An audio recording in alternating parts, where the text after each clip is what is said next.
한국은 K9 자주포와 K2 전차, 천무 등 지상무기 이외에도 세계적인 경쟁력을 가지고 있는 방산무기가 또 있습니다. 바로 해상 방산무기입니다.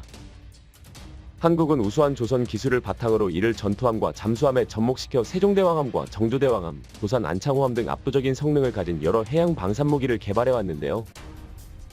그리고 마침내 대규모 잠수함 수주가 유력시된다는 소식들이 전해지며 다시 한번 K방산의 저력을 전 세계에 보여줄 시간이 한국에 찾아왔습니다. 올해 상반기부터 한국 방산 업계를 뜨겁게 달군 소식이 있습니다.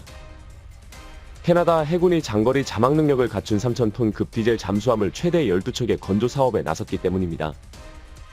특히 사업 규모는 잠수함 한 척당 2조 원 안팎의 건조 가격이 예상돼 향후 정비 사업 등을 포함할 경우 최대 80조 원에 달할 거란 전망도 나옵니다. 이에 한국을 비롯해 일본, 프랑스, 독일, 스웨덴, 스페인 등이 캐나다 해군의 잠수함 수주 사업에 나서며 치열한 경쟁을 예고했는데요. 한국의 도산 안창호함과 일본의 다이게이급 잠수함이라 국내 방산업계가 지각 변동을 예고하고 있습니다. 도산 안창호함은 리튬 배터리를 탑재해 장거리 자막 능력을 갖춘 잠수함입니다. 여기에 잠수함 발사 탄도미사일인 SLBM을 운용할 수 있는데요. 그리고 함내에 자동화 기능이 많아 승조원이 부족한 캐나다군에 가장 적합한 잠수함이라는 평이 쏟아지고 있습니다. 반면 강력한 경쟁 후보 중 하나인 일본 다니게이급 잠수함은 자막 능력이 우수하지만 도산 안창호함 대비 자동화 기능이 적다는 단점이 있습니다. 이로 인해 수출 후 승조원 교육과 잠수함 운용 훈련 지원에 있어 한국 업체보다 경험이 적다는 지적이 잇따르고 있습니다. 일단 캐나다 군 당국은 한국과 일본에서 잠수함을 구입하는 것을 염두에 둔 행보를 보이고 있습니다.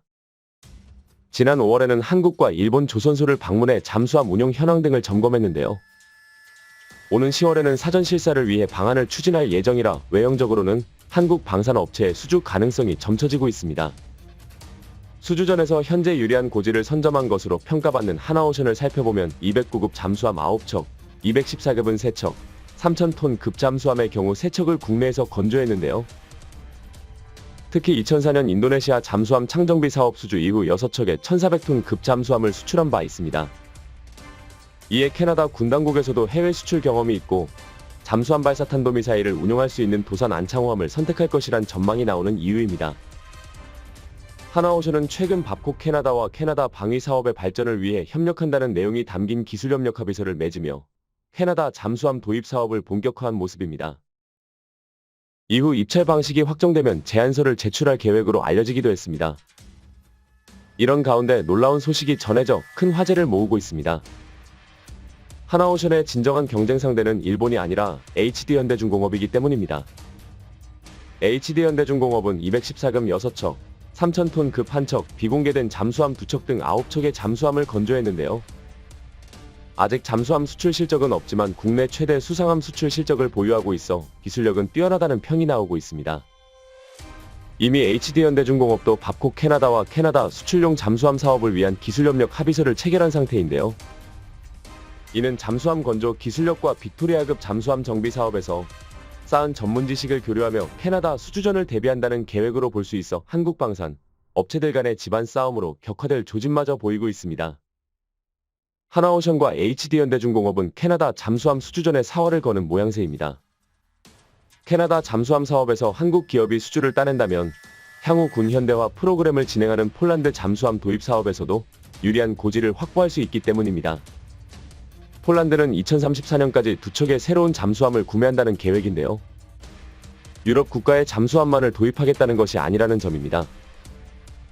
이 때문에 폴란드는 지난해 K9 자주포와 K2 전차, FA-50 전투기, 천무 등을 대거 구매한 바 있어 한국 방산 업체의 잠수함 수주 가능성이 점쳐지고 있는 배경이 되는 상태입니다.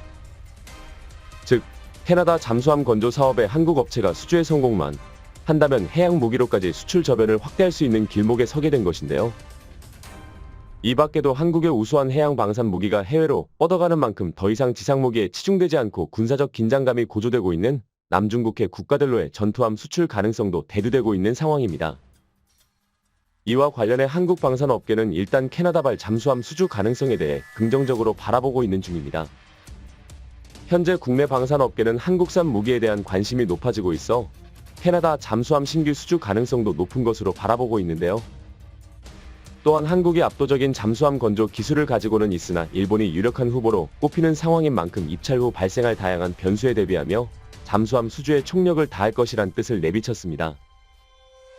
이제 살펴볼 것은 캐나다가 과연 얼만큼 잠수함 사업에 진지하게 임하고 있냐는 것입니다. 캐나다는 그동안 안보 무임승차론이 나올 정도로 미국에 의존적인 모습을 보여왔는데요. 특히 해안 방어는 사실상 미국이 도맡고 있는 상태입니다. 이러한 점으로 큰 이슈는 없었으나 항상 중국과 러시아의 전략원 자력 잠수함의 위협을 받아오고 있었는데요. 더욱이 해안선도 긴 상황에서 사실상 캐나다 해군 전력이 워낙 빈약해 최근 들어 해군력을 강화해야 한다는 움직임이 나라 안팎에서 터져나오고 있습니다. 이로 인해 북미 지역을 방어하고 있는 미국도 캐나다 정부를 향해 군사력 증강을 요구하며 강력한 비판에 나서기도 했습니다. 이에 따라 2017년 캐나다 의회에서 신형 잠수함 12척을 도입해 안보 환경에 대응해야 한다는 주장이 나오며 신형 디젤 잠수함 도입 추진에 나서게 된 것입니다. 그러나 일각에서는 사실상 캐나다 잠수함 수주전이 하나오션과 HD현대중공업의 양강 구도로 진행되고 있지만 긴장의 끈을 놓아서는 안 된다는 우려 섞인 걱정도 나오고 있습니다. 일단 하나오션의 3,000톤 급 잠수함인 도산 안창호함은 기존 납축전지 대신 리튬 기반 배터리를 탑재해 지속 자막 능력을 비약적으로 늘린 최신 모델입니다. 또한 3,700톤 이상의 수중 배수량의 잠수함 발사 탄도미사일인 SLBM 발사 능력까지 갖춘 것으로 알려져 핵잠수함이 아님에도 상상을 초월하는 성능을 자랑합니다. 여기에 미사일 수직 발사관 용량도 기존 6발에서 10발로 늘어나며 공격력이 더욱 강해졌는데요. 탄도미사일을 탑재하지 않을 경우 해당 공간에 토마호크 미사일 등 다른 미사일 수십 발을 수직발사관에 운용할 수도 있어 적의 도발 원점을 타격할 수 있는 능력까지 갖추고 있습니다. 게다가 선체 각 부분에 탑재된 고성능의 소나로 수중, 수상의 적을 찾아 공격할 수 있는데요. 그리고 가격도 일본의 다이케이급 잠수함보다 저렴해 캐나다의 예산 범위에서 구매 가능한 가장 강력한 잠수함이라는 평이 나옵니다. 하지만 앞서 말씀드린 대로 일본 다이게이급도 캐나다 잠수함 수주전에 있어 한국의 강력한 경쟁자라 방심은 금물입니다.